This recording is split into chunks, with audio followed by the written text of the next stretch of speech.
Hi, my name is Nichole Vogelsinger, aka Wild Boho, and today's class is all about maximalism with beads and embroidery. This is what we are going to be working through in class. This is my version of maximalism, and we'll talk more about that throughout class too. Why don't I give you a closer look? This is the piece that I am going to be taking you through step by step. You can see it is just full of embroidery, full of beads, so much going on, but not so much going on that it takes away from the focus of the piece, which is our goal. You want your eyes not to focus on any one area in particular, but you want it to feel like a cohesive blend of beads and threads and everything that you've worked on throughout the process of this. For this maximalist project, I am using a placemat. Doesn't have to be anything fancy. What I like about this is that all of the edges are finished. So once I am done my stitching, it's not going to need any other finishing on the back before I use it either as something on a table. I could make a wall hanging out of this.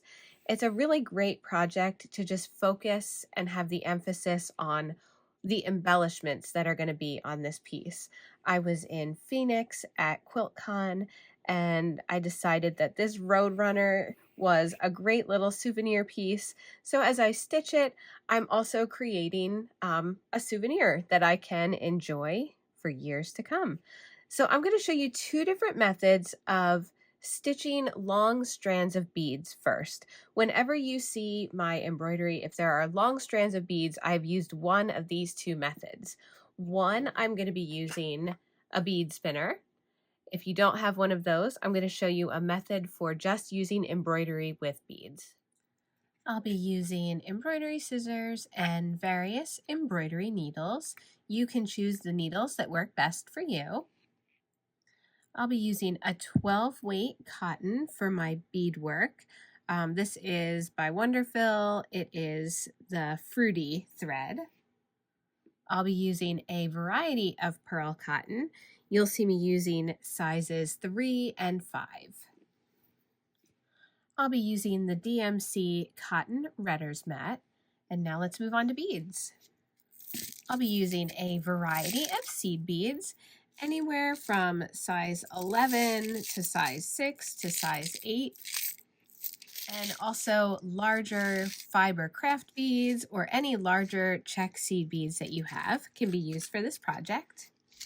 I'll be using the Sequins and Beads kits, and you're going to see me use a lot of the sequins from this kit.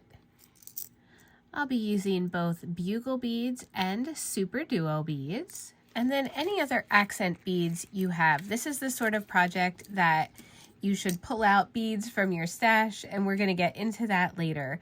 So just having a nice variety is helpful. So the first method is using a bead spinner. And with my bead spinner, I'm just using a 12 weight thread. You can use a beading thread.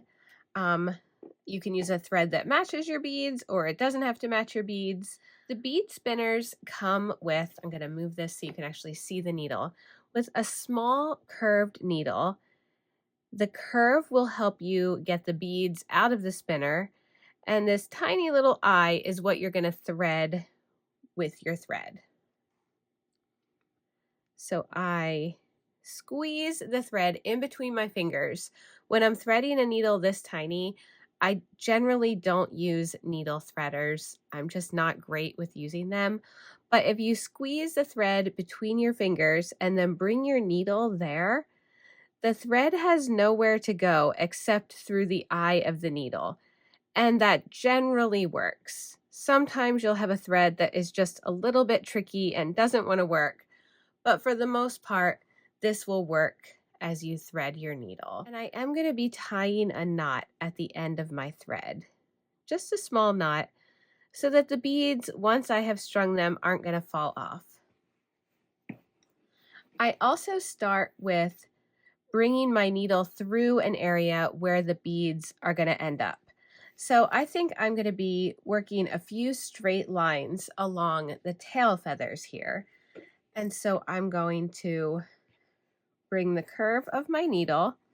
I can actually see the design pretty good through the back of the project. And I'm going to bring the curve of the needle through and just test that it's in the right area. I want it a little bit further down here. So once that's through, just bring your needle and thread up and then grab your bead spinner and some beads.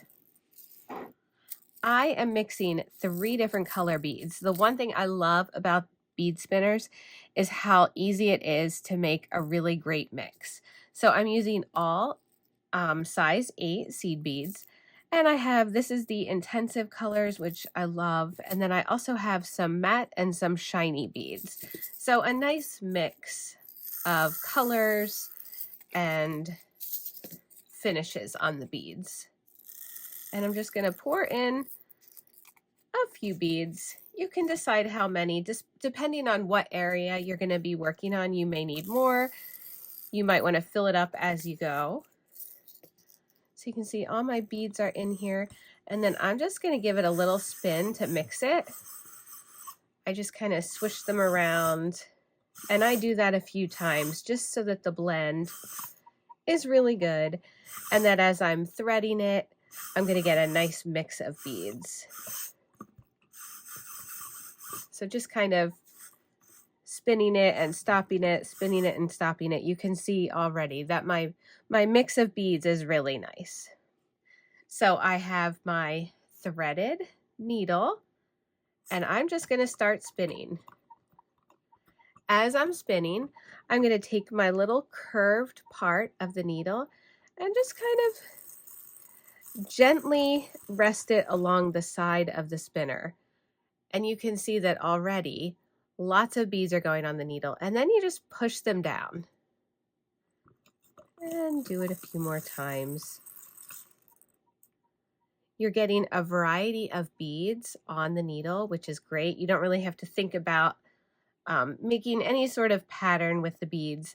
And I like to lay it down on the piece that I want to cover just to see, do I want it to go all the way to the end?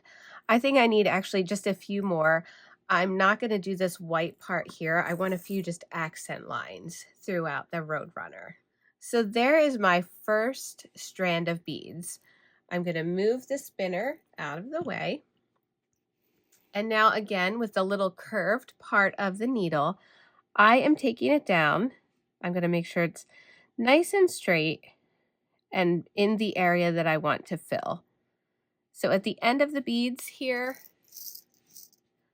I'm going to take the needle through the fabric, just the curved part again, into the back of the fabric, and I'm going to just pull the thread straight. So you see I have a nice straight strand of beads here. Now the only thing is it's kind of wobbly, and I don't really want it kind of wobbly. I want this to be really on here good.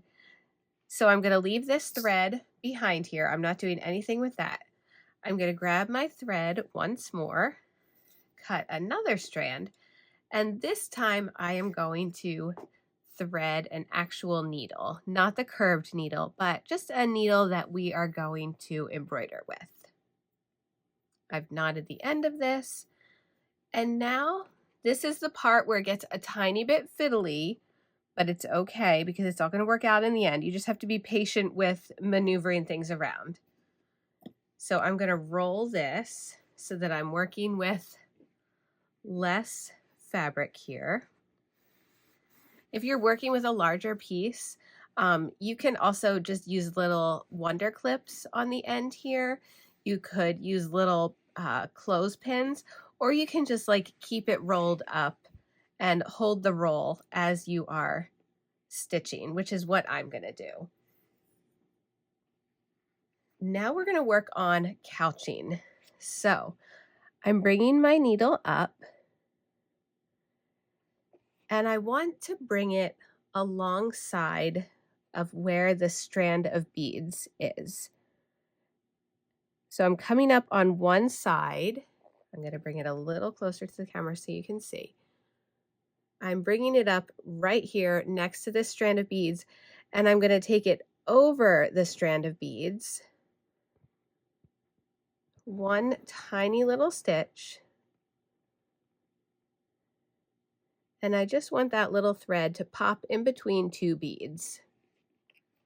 This is what's going to make this lay nice and flat, and it's not going to be wobbling around on the fabric. So after I do that, I'm again pulling my beading thread tight again, because I want these nice and lined up. And I'm just going to push the beads down so that they're meeting up here. Sometimes you'll get like a little gap or a little space in between the beads, and I'm just trying to minimize that.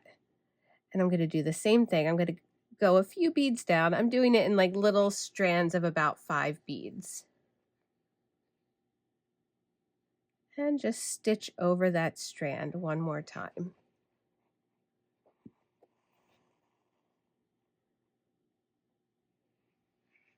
And I'm going to keep working my way down the strand of beads. If there were a curve here, you can kind of like move your beads in a little curve, which I'm actually going to do. I'm going to, not like a complete curve, but I can shift the beads to follow the line. I can make it look a little bit more natural so it's not just a straight line. That's why I love this, because I'm getting the long strand of beads, and now I'm just kind of like stitching and maneuvering it where I want it to be.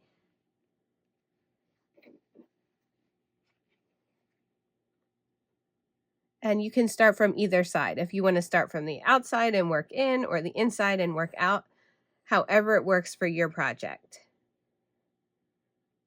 And you're just nudging the beads into place. And this thread, the 12 weight thread or a beading thread, isn't going to show through, especially once we have so much going on here. You're not going to see it. So you don't have to worry about your thread being too visible. And if it's visible, we picked a color that matches anyway, so that's fine too. So I'm just going to keep doing this. I'm going to keep stitching the couching stitch over this strand of beads until I come to the end. So I have stitched my row down. You can see that the beads are movable, but barely movable, not like swinging back and forth in a long strand. They're just on the fabric perfectly. So I have my thread. I've come to the end. My last stitch was right about here. So I'm going to flip over my piece. I'm still holding on to 2 needles with 2 bits of thread. And I'm just going to roll this right now so that I can get to the back part of this. Now I know it's a little tricky to see the 2 pieces of thread right now because of the color of this project. So I'm going to bring it a little closer.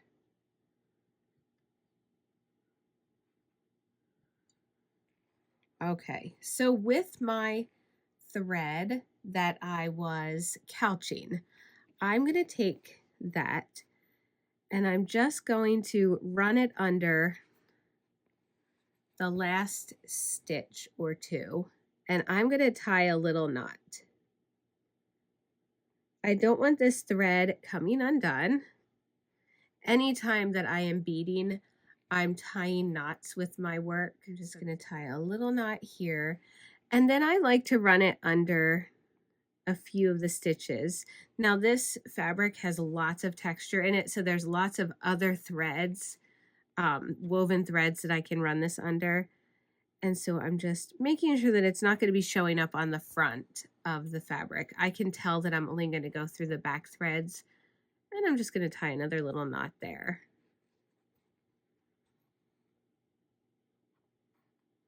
Now if you were, and I'm going to trim it just like that. Now I still have my beading thread here. If I were ending this, I would do exactly the same thing. I would tie it off. In fact, I'm just going to show you that now to make it simple. So with my curved needle, I don't need to switch needles, but I can if I want to make it easier. I think I'm going to make it a little tricky for myself. I'm just going to take that curve under a few of the fibers and do the same exact thing. Before I pull it through, I'm just going to tie a nice knot just like that. And you can do one more. Again, I always do that with beads because I don't want these to fall off. This is just going to be a piece of decor, but I still don't want beads coming loose and falling off down the road. I want these to feel like secure and that they're on here and they're not going anywhere. So just like that, got a little knot in there, but it's close enough to the end that it's going to be okay. And I'm just going to trim it off. So I'm going to keep adding strands of beads using my bead spinner. I might vary a few of the colors throughout here, add some reds, add some whites. I'm kind of using the color palette from this to pick my beads and to pick like the placement of where I'm going to be putting everything. So I'm going to be using the bead spinner method to fill up this tail area, being careful to leave out this area because these are leaves that I'm going to want to overlap onto the tail. You can see I am almost done working in this section, but I want to show you what's been really helpful to me. I also have a double bead spinner, and the white beads here are size 11 beads. Now, I typically don't use the size 11 beads in my embroidery. They're a lot smaller and I find a little bit more tedious to add. However, when I am using a bead spinner, these work great. Super easy to string several beads at a time on my needle. It takes a lot less time to bead sections of this. Also, the double bead bowl plus my regular bead bowl allows me to have 3 different colors going, which also saves time in this process and lets me add a mix of beads to my project. Here is my Roadrunner tail, all stitched up using the method where I use the bead spinners. So you can see there's still a little bit, oh, I still have to stitch that one down. I missed that one. I missed stitching that one strand down, so I'm going to finish that. But you can see there's not much movement at all. Little bits, like I can still kind of move bits around, but it really feels nice and secure and it is on here good. As you're stitching, you might want to think about what are you going to use this piece for? Like if I was going to use it on a table, like a placemat, you want to think about that, because are you going to be setting things on it, like your beads are going to get in the way, plus it's like really pretty and decorative. So as we get more and more dimension on here, it's just a little thing to think through how you're going to use this piece as a finished project. Mine, I believe for now, is going to be a wall hanging. So I don't really need to think about adding too much dimension because I'm not going to have anything sitting on it. So that was the first method for adding long strands of beads. The next method is using embroidery stitches. So I'm going to show the back stitch and the stem stitch for your embroidery. So I am using my 12 weight thread again. I'm also going to be using size 6 seed beads, so I'm going a little bit larger, and I'm going to be working around the leaves, the leaf area of this. So I have my threaded needle. I'm rolling this up just because I'm working probably right along here. And I'm going to start by bringing my needle up right along the edge. So I'm going to be following this edge right here. So I'm pulling my thread all the way through. I'm going to stick a bead on the needle, and then I'm taking it down through the fabric. Now my next one, I'm bringing my needle up. I'm coming a stitch length away. You can see where my bead and stitch was. I'm bringing my needle up. I'm going to put a different needle or a different bead on my needle. And now I'm taking my needle back. It's right along the middle part of where the bead is laying. So if I was just stitching this, you would see that my needle is coming, like if I wasn't using beads, I'm coming up on this line, bringing my needle back to where the bead area is. So it's kind of like not coming on this line. It's like alternating back and forth where it's going, but the stitches are nice and close together. So it lines up nicely. I hope I didn't make that sound more complicated than it actually is, because this is a really great stitch to start adding beads to your embroidery. So again, I've got my bead on my needle, and then I'm taking my needle down. It's not going through the thread of that last stitch. It's just lying right alongside of it, and it's in the position of where that bead falls. So you can see the beads are really lining up nice and close to each other. This is a great stitch because they do kind of just nestle together. And that's why if you see like a long strand of beads, like you can tell that I've either used this method or this method, just because it does result in the beads being nice and close together. So this method might take a little bit longer. Actually, it really is a toss-up. If I'm using bigger beads, it feels like it goes a little bit quicker. If I had to bead each one of these tiny little beads one at a time on here, I think that would take longer.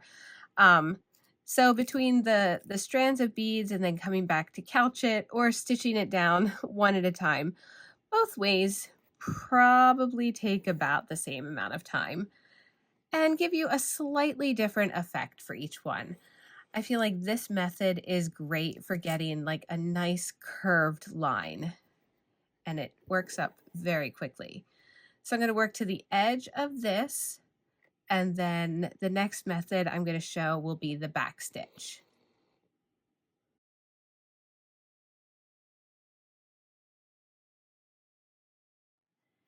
Here's what the stem stitching with a size 6 bead looks like around this area.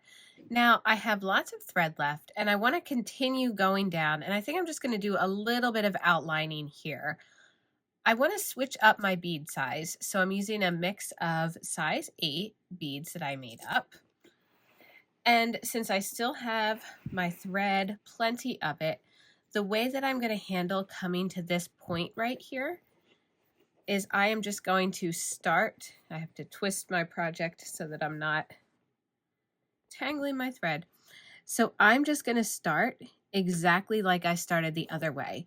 So my first stitch is going to be right here, and I'm just switching to the smaller bead size. And I'm doing the same exact thing. I like to, when I'm doing this stitch, I like to have a little bit of variety with the bead sizes. And also one thing that I'm thinking about with a project like this is having areas of visual interest that are higher and lower throughout a project. So when I'm doing a project like this that's going to be beaded and embellished, I'm thinking about areas that have higher levels of beads, some that have lower areas of beads, and then I'm going to have a few areas with no beads at all and just embroidery, because it allows your eyes to travel through a project, and having some areas with a lower relief and a higher relief really helps that. So that's another thing to think about as you're stitching. As you're working on a project like this, you really are sitting with it for a while because it's slow stitching. And so you have time to start thinking about some of those littler decisions that you may want to make as you get to them. So I'm just going to keep doing this little stem stitch here. And then I'm going to show you the other stitch that is great to add a line of beads.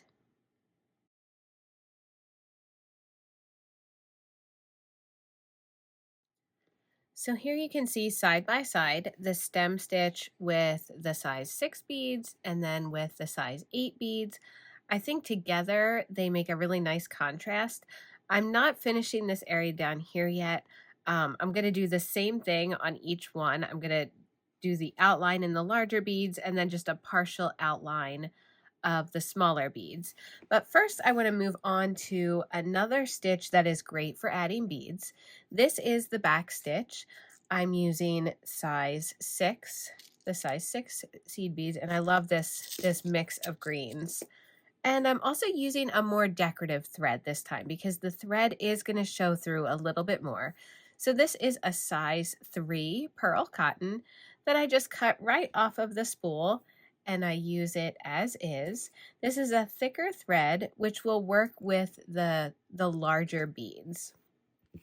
So I am focusing on this area in here. There was a green section of the tail that I'm going to be using with these. So I'm again rolling this up a little bit to get a handle on it better.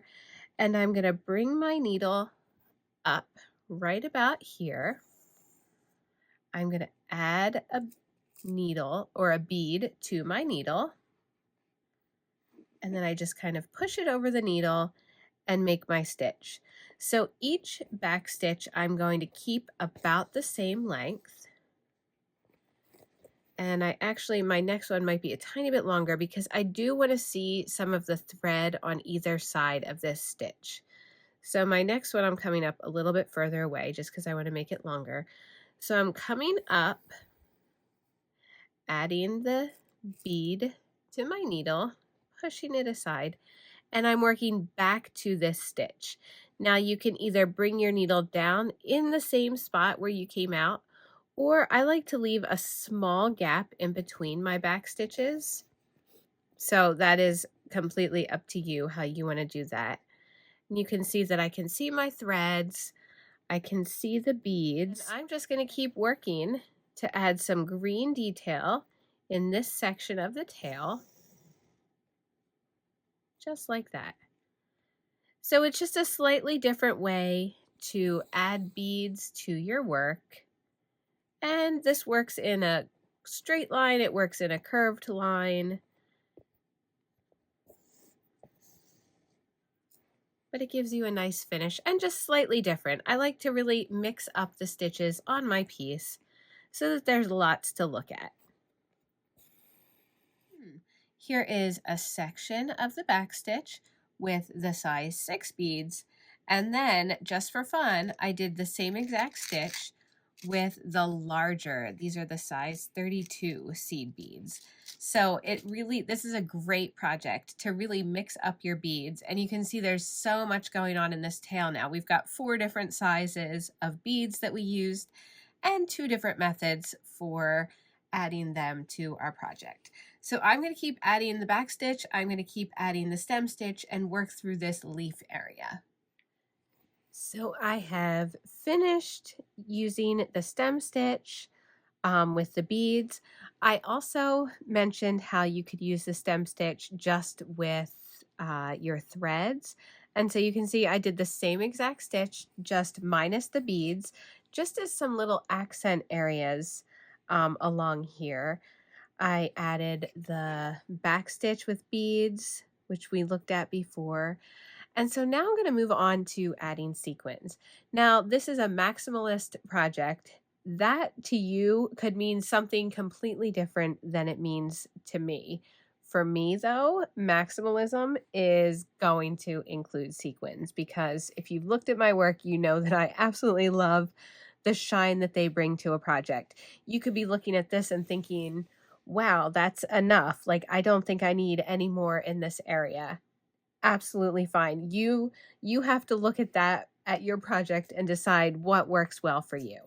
So for me, I'm going to be using the Sequins and Beads kit, which I absolutely love because of the 3 different sizes and colors of sequins. And I'm going to be adding just a few random sequins throughout here. When I was looking at the colors of the sequins, I realized that the largest sequin is a perfect match to go along a few places throughout here. And so I'm going to show you different ways that you can add sequins to your project. So I'm going to move this aside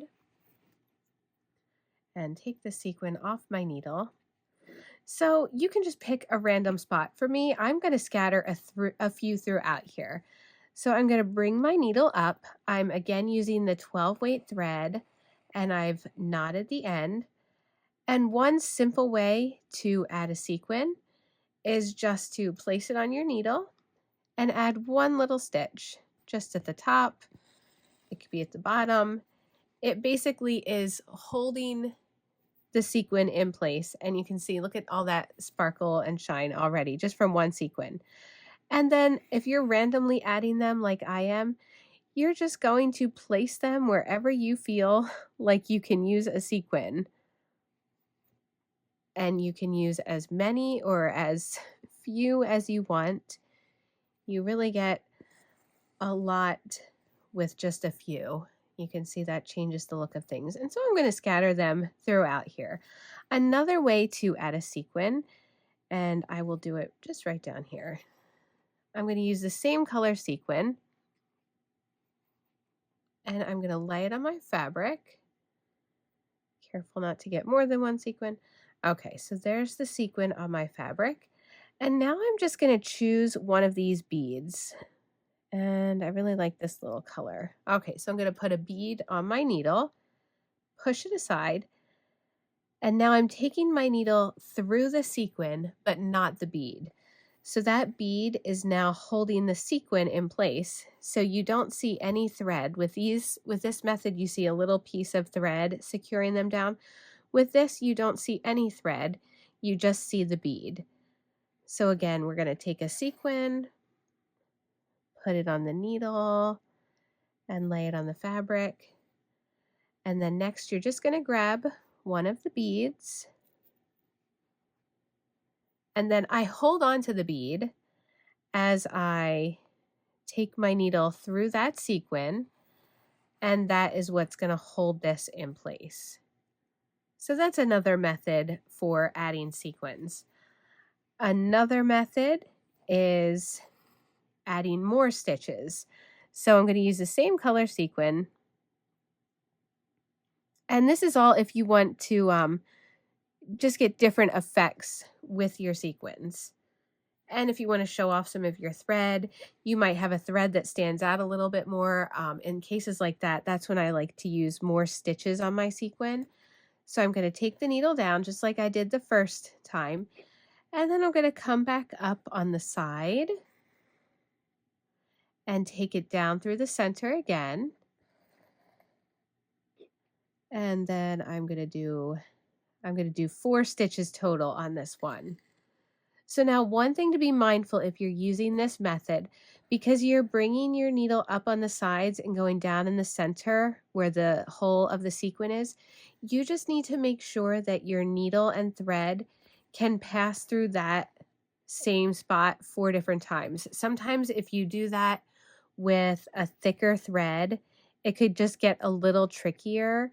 And especially if you have a smaller sequin and a thicker thread. So it's just something to be mindful of. So I'll hold that nice and close so you can see the threads more in this one. So really there's 3 different ways to add a sequin very easily. From a distance, it just gives it a very slightly different effect. And close up is when you really see, like you can see your threads and you can see the beads. So I'm going to do that. I'm going to scatter some sequins throughout here. And then I'm thinking I might do the same with some of the blue area.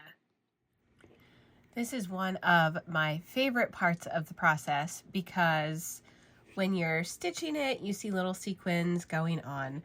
But then when you actually look at it from a distance and see all of the glitter or the sparkle that you've added, it's really fun.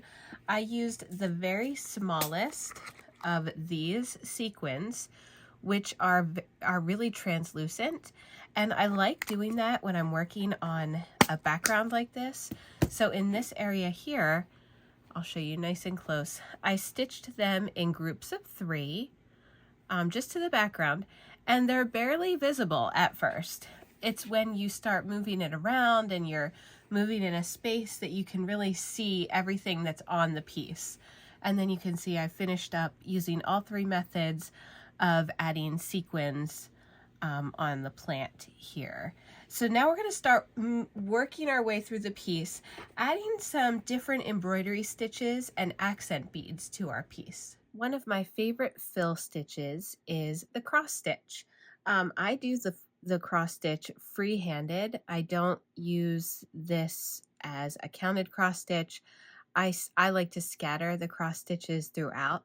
I'm also going to be, I wanted to make a note, I'm going to be adding some larger beads throughout this project, because this is a great sort of project to use accent beads. However, I'm leaving those to one of the last steps, because as you're embroidering, whenever you have something larger on here, not only does it make it heavier, and this is a piece that I am working on without an embroidery hoop, so I'm trying to minimize the heaviness of the piece as I have to hold it. You also don't want your threads catching on every little piece that you add to this. So I like to just think in terms of the order that I'm working a project. And so before I add larger pieces, I'm going to make sure that a lot of my finer embroidery is done first. So that's why I'm focusing on this area. We're really focusing highly on this section of the project and working our way over. So I have 3 different threads. These are all pearl cottons, a medium size. This is a size 5.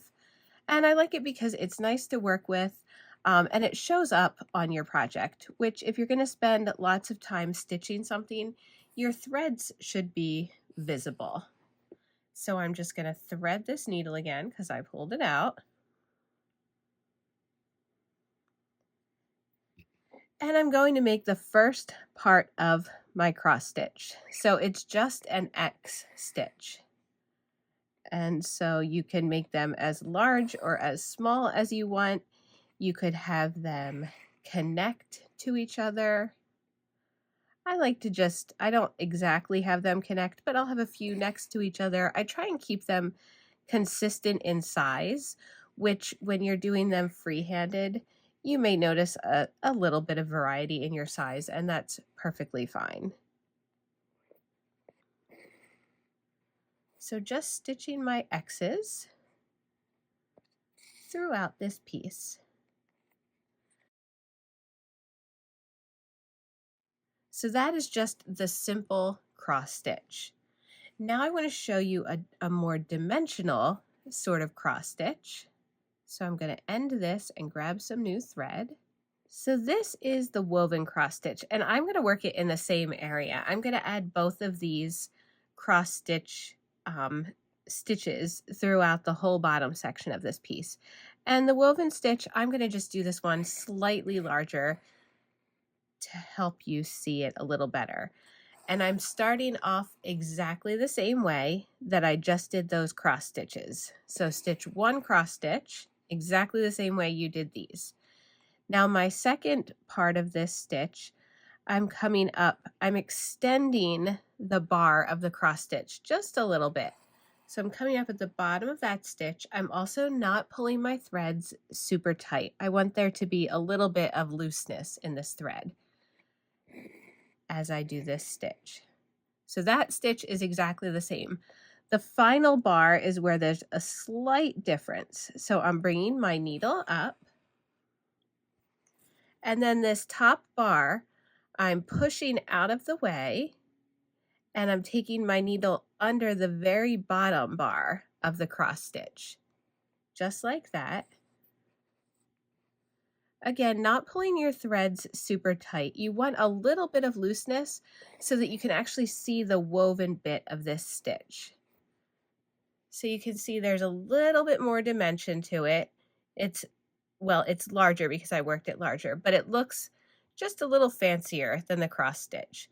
So it's nice to have just a little bit of variety in your stitches. And I can show that one more time. We're going to make a regular cross stitch.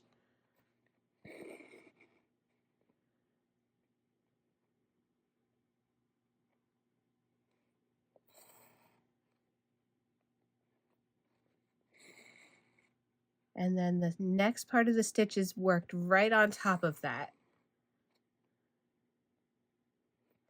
The first bar is done just normal. And now the final bar, as I bring it up, I'm just pushing the top bar out of the way. It can be a little tricky with all of this wovenness going on here. So I pushed it out of the way, And then I'm taking my needle underneath that bottom bar of the cross stitch and then taking it back down.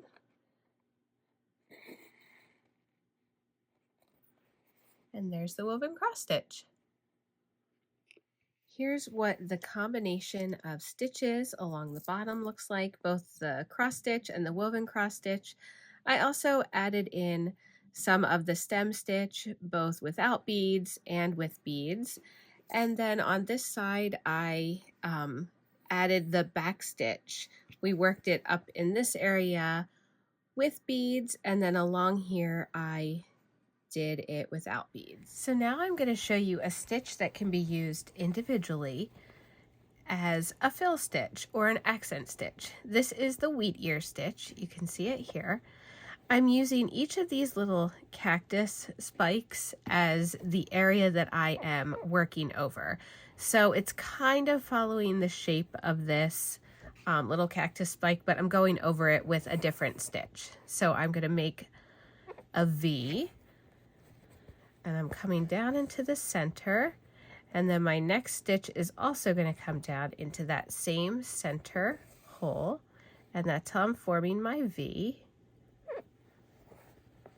I'm using a thicker thread. After I finish this stitch, I'll show you the thread.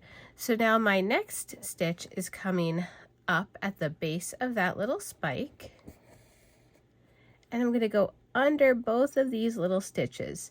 Now for my project, because I have so many little fibers from this woven placemat that I'm stitching on, I have to be really careful not to catch those. If you're using a fabric that is not as woven as this, you shouldn't have any problem. But I'm just aware of, see, like I caught that tiny little green thread there, but that's okay.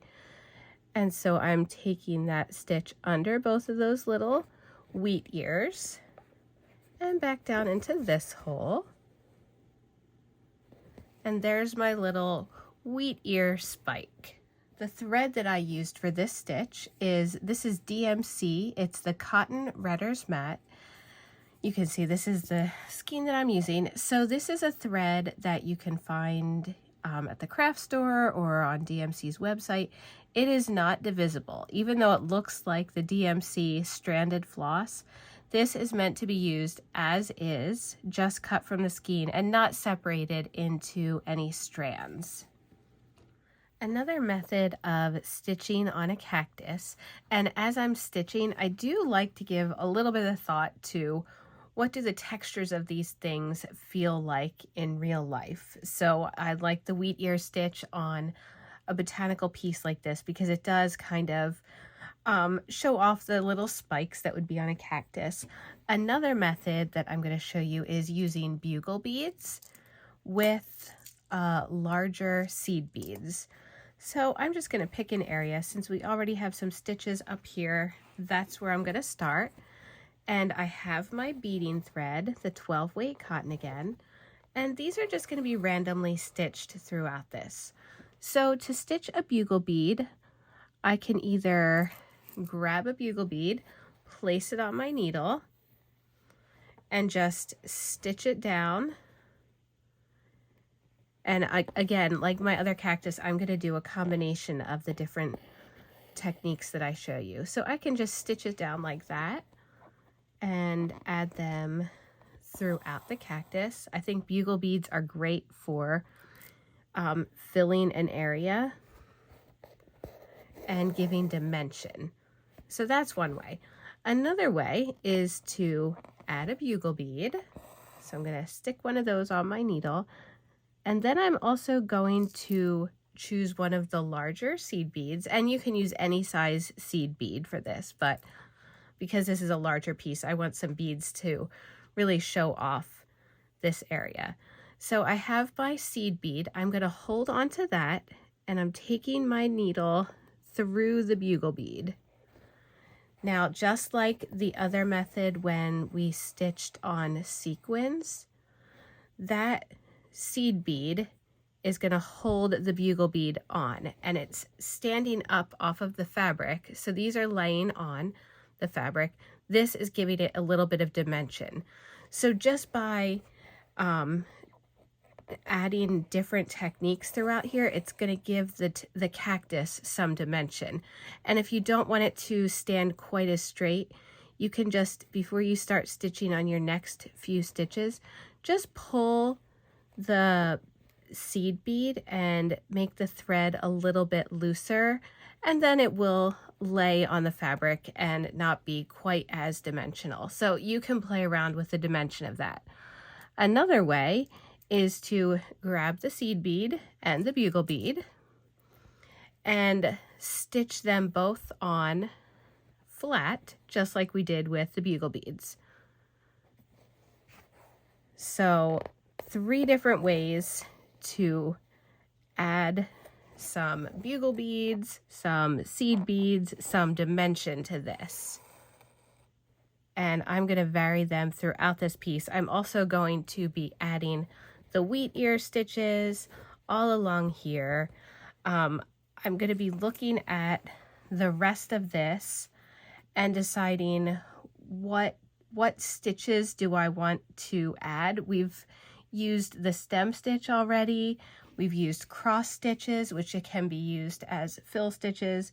We've used the back stitch, the wheat ear stitch. So I'm just going to look at this, decide where I want some pure embroidery stitches, and then we're going to move on to the larger areas that I've left, where we're going to add some bigger accent beads. So when I talked about building up layers of dimension and having low areas and high areas, this is what I'm referring to. So I'm going to try and show this from the side so you can see the cactus that I just stitched. There's lots of high areas in this, and I feel like it really does resemble a cactus. Lots of super cool dimension, and I just think like there's a lot of attention brought to this area, which is great. We kept the background lower because we're going to have raised things here. I'm probably going to add stacks of beads here, which is what we're going to talk about next. We've got lower areas here where it's just the embroidery, a few beads throughout here, but keeping the lower areas towards the bottom really helps to emphasize everything that's going on near the top of the hoop, or not the hoop of this project. I'm so used to working with hoops. Near the top of this project. And then as we put accent beads, that's all just going to blend together. So this is a prime example of what I mean when you are working with a maximalist project. Not every inch of it has to be the same height, the same level, the same type of embroidery. We're mixing embroidery with beads. Having some of the background showing through is still important because you get the sense of everything that's on this, all of the patterns that are on this fabric. So again, just something to keep in mind as you work through a project is having different elevations for your embellishments. So the next elevation I want to show you is adding stacks of beads. So we're going to add several different types of beads. So I have the size 6 seed beads. I've got a nice mixed color. And then I'm going to be using some of the fiber craft beads. If you have a larger seed bead, this is a great opportunity to pull those out. And so what I'm going to do is pour these into a little container. Okay. So I'm going to be focusing on the little, this is another little cactus. I'm going to be focusing on these areas. So I'm just going to start right down here. And I'm going to bring my needle up in the center of one of those areas. And then I'm going to put the larger bead on it. And then I'm going to take 2 smaller beads. The colors can vary if you want. These are both the size 6 beads. I could do different, I could do a size 6 and a size 8. You could just do 2 beads.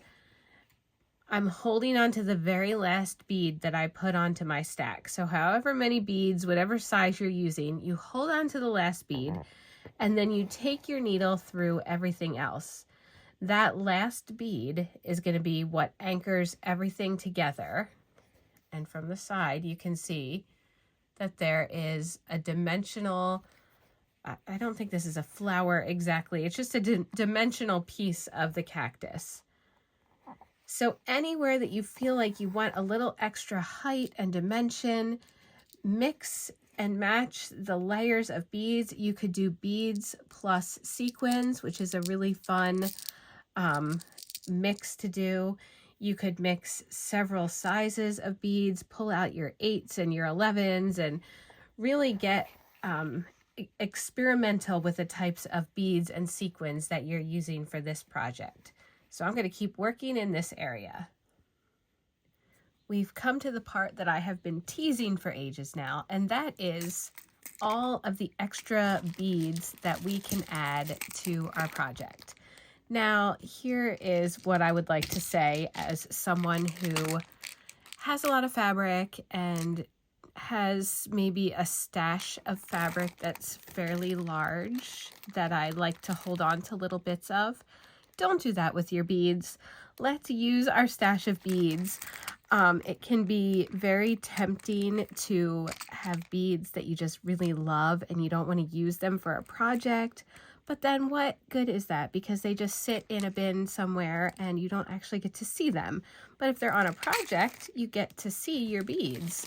So that's what I'm doing right now. I am pulling out all of my beads. Anything fancy that I just really like. I might not use all of it. I might use some of them, but the really cool shapes and everything, that's what you need right now.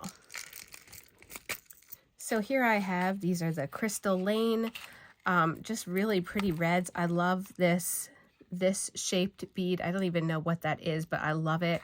And I could see some of it throughout here in these little detail areas.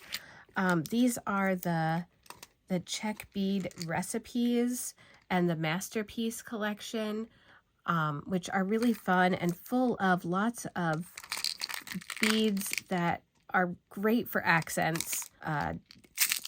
They're great for a project like this where you have lots of shapes and colors and you might just want to tuck one or two into a project. These are a really fun shape and I've used this one before.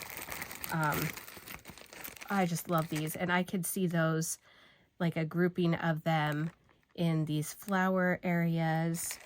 I have these 2-hole, now these are really cool. I have to pour some of these out. These are the 2-hole ginkgo ones, but if you can see this, these are like a red, but they have like a metallic, yeah, it's Star Dance maroon. They've got like little glitter throughout here. So I'm going to be adding these.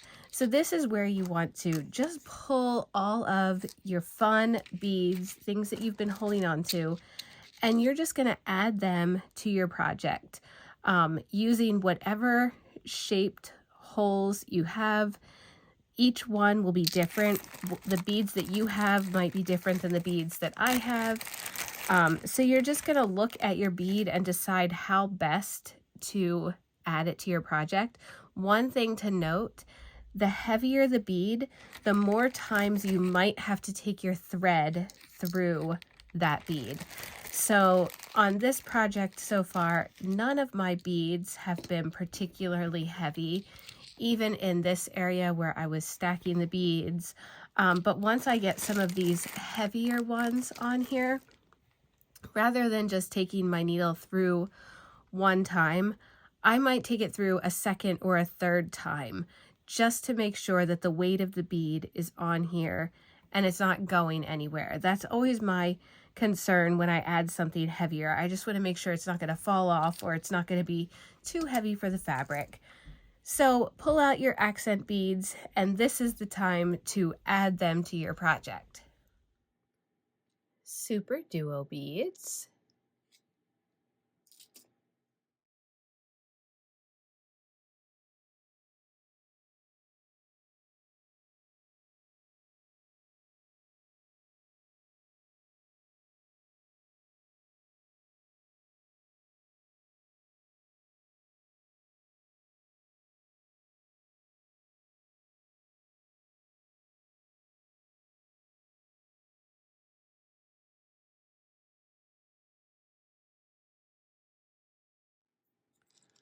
Preciosa beads.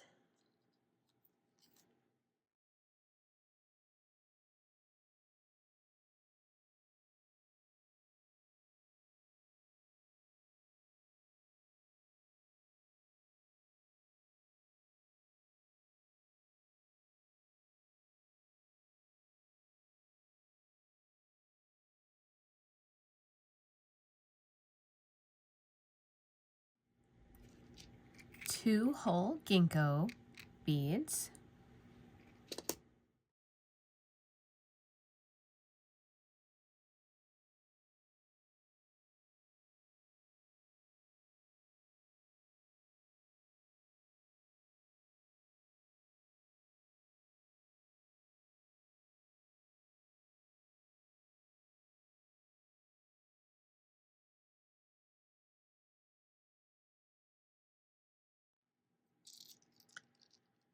two whole gem duos,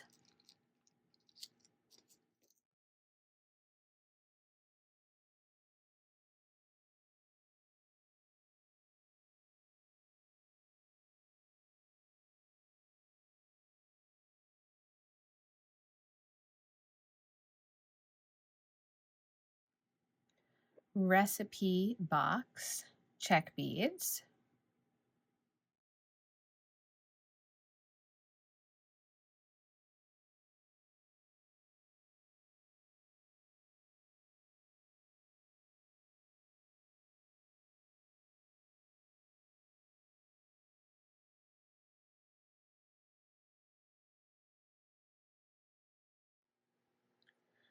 large pip beads,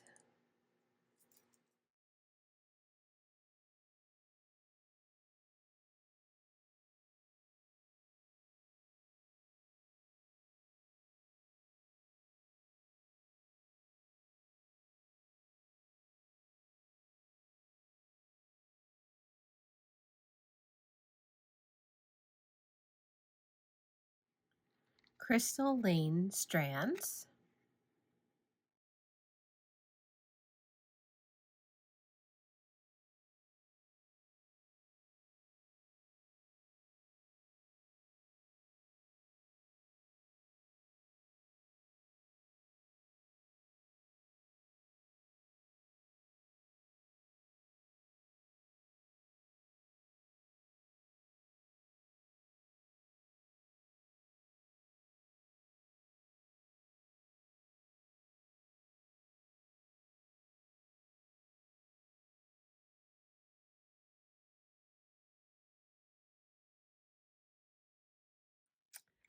crystal lane sew-on rhinestones,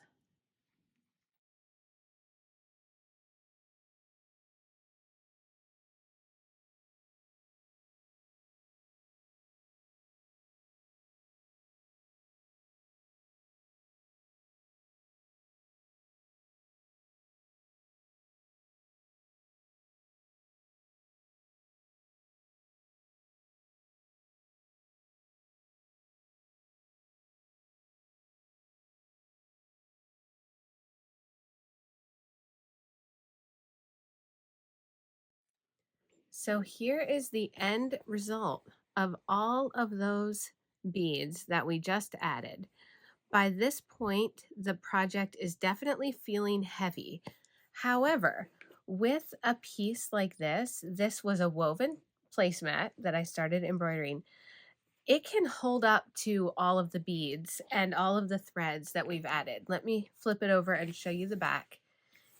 This is a really sturdy piece, and so if you're looking for a project to get started, I definitely recommend working with a placemat or a textile like this that already has finished edges, because we're done now. We don't have to do any more to finish up the edges like we would do in an embroidery hoop.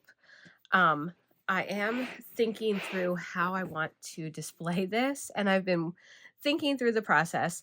I think I might end up mounting this to a piece of something and then hanging it. Um, Mine started off, the edges were not, I mean, if you look at the edges, you can see that there's like not exactly straight lines.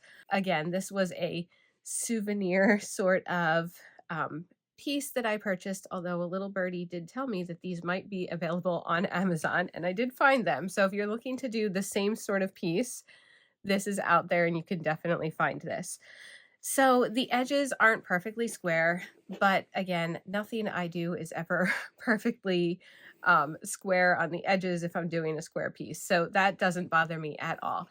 If, as you've worked through this, you have wrinkles from sometimes you hold your project really tight, one thing that you can do is if you've knitted or crocheted things and you end up blocking them, which means you wash them gently, adhere them with pins to something to let it dry and flatten.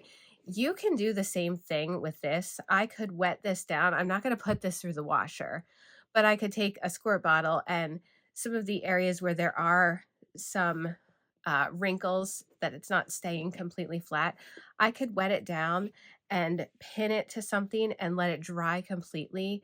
And that would take some of those like wrinkles from working with the piece out. So just a suggestion, if you get to the end and you feel like it needs a little blocking, you can absolutely do that.